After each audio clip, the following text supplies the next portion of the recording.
احمد آباد کے بارے میں اس سے خوبصورت نظمیں کسی نے لکھی نہیں. اور شاعر کیسا ہے, کہتا ہے کہ کوچہ یار عین کاشی ہے, میرے یار کا کوچہ جو ہے وہ کاشی جیسی پوتر نگری جیسا ہے. کوچہ یار عین کاشی ہے, جوگیا دل وہاں کا باسی ہے. یہ لوگوں کو معلوم نہیں.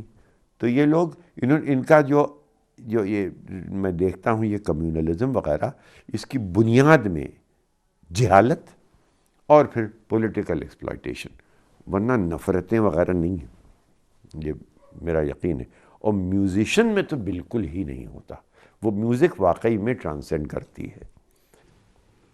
سید نقوی صاحب ایک مستند آواز رکھتے ہیں اور جن مسائل کی طرف آپ نے ذکر کیا ان پر ان کی رائے خاص خصوصی طور سے مستند ہیں. انہوں نے ہمیشہ